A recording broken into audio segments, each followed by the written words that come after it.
Eu queria reforçar, doutor Cícero Coimbra, porque muito mais de ser médico no seu dia a dia, o senhor é um cientista, o senhor é um pesquisador, né?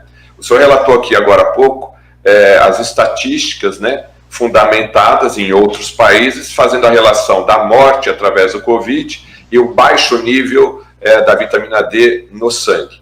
No Brasil, já existe, só uma coisinha, já existe até uma recomendação da Academia Francesa de Medicina para que a população francesa seja suplementada e tenha seus níveis de vitamina D normalizados.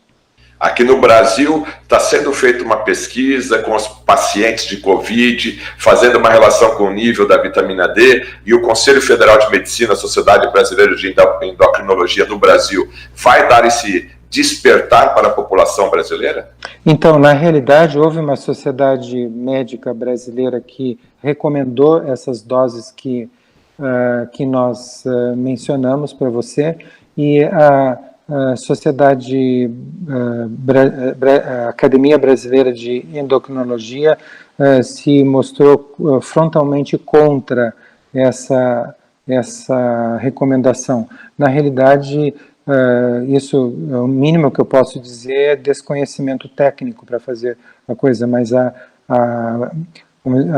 firmeza com que eles se manifestaram frontalmente contra a recomendação da outra sociedade é uma coisa que espanta mesmo, dada a quantidade de publicações que existem a respeito, e você viu que eu estou citando fatos de literatura.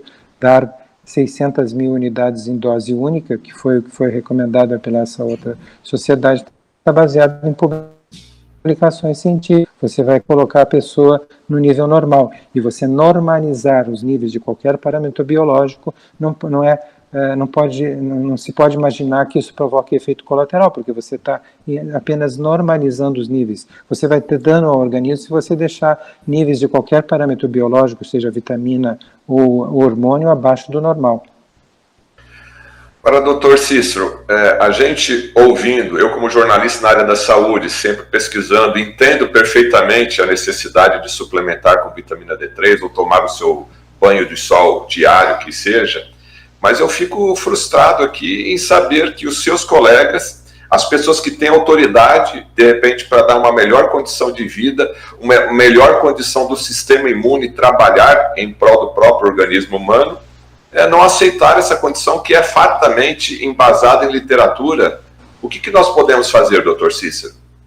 Bom, o que nós podemos fazer é o que você está fazendo. Você está dando a oportunidade ao seu público de saber a respeito, ter conhecimento técnico a respeito, e na medida em que eles ouvem essas informações, então elas cobram dos seus médicos, e os seus médicos então vão buscar aí sim em meios eletrônicos como o Google Acadêmico para saber se isso é verdade ou não, e vão perceber que a recomendação que está sendo preconizada por essas sociedades, que inclusive muitas delas recebem suporte, como eu disse no início da nossa conversa, suporte financeiro da indústria farmacêutica e da indústria dos alimentos, né, estão passando para a população e influenciando, veja só o que é mais grave, influenciando a atitude dos gestores de saúde em relação a essa questão, porque você está vendo que a causa da Covid-19 é essa questão da deficiência da vitamina D, que foi a causa das epidemias que a precederam. E existe uma previsão de que aqui a 3 anos a gente vai ter uma terceira, mais uma Covid afetando o planeta. Então, o que está acontecendo na realidade no mundo em geral? Se você pega uma doença autoimune como a esclerose múltipla, hoje a indústria farmacêutica em um único ano movimenta cerca de 20 bilhões de dólares por ano só com uma doença autoimune. Existe muito interesse econômico e financeiro, inclusive na Covid-19 está havendo uma corrida para tentar desenvolver uma vacina às pressas, sem saber quais são os efeitos colaterais a longo prazo. Para a Covid-19, né, o recorde foi 6 anos para desenvolver a vacina do Ebola.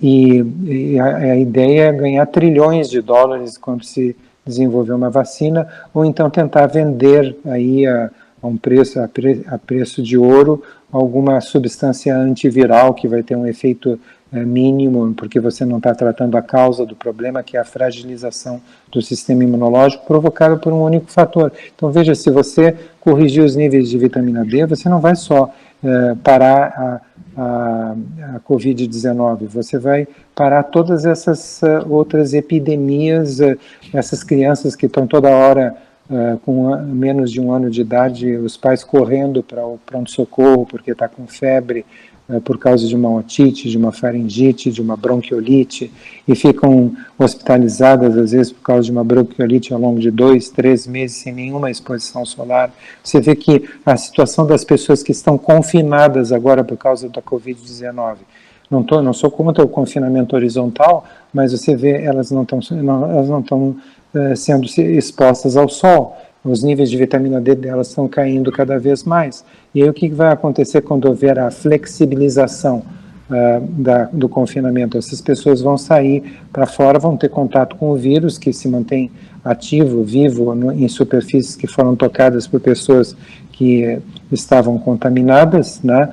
E vão ter casos mais graves. Então você espera que ocorram, tal como está acontecendo no Chile, que de início baixou o pico inicial, né, e depois, quando começou a liberar, aumentou 500% a quantidade de pessoas infectadas pela Covid-19. Então, você pode ter um pico muito maior e deve esperar um pico muito maior e com uma mortalidade muito maior, afetando pessoas com idades cada vez mais baixas. Né? Se o público... Uma coisa importante de você dizer, né, já que você mencionou a questão do protocolo Coimbra e do uso de altas doses de vitamina D. Por que a gente dá altas doses de vitamina D?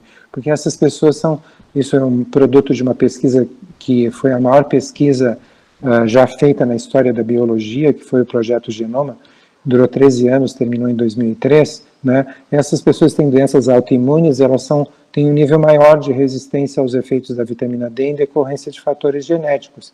Então, o que nós fazemos? Nós compensamos essa maior resistência dando uma dose maior de vitamina D, porque com isso você restabelece a regulação do sistema imunológico e ele deixa de fazer o que não deve, que é atacar o próprio organismo. Agora, o que a medicina convencional está oferecendo a essas pessoas? Está oferecendo a essas pessoas imunossupressores para o controle da doença autoimune. E o que vai acontecer numa situação em que você tem uma pandemia de Covid-19 e dá imunossupressor para essas pessoas? Você vai piorar a situação dessas pessoas. Ao invés de você fortalecer o sistema imunológico, dando vitamina D em dose adequada, que não só fortalece o sistema imunológico, mas impede que ele ataque o próprio organismo, interrompendo a agressão autoimune das doenças autoimunes, essas pessoas vão estar tomando imunossupressores, drogas imunossupressoras que as deixarão mais vulneráveis à Covid-19.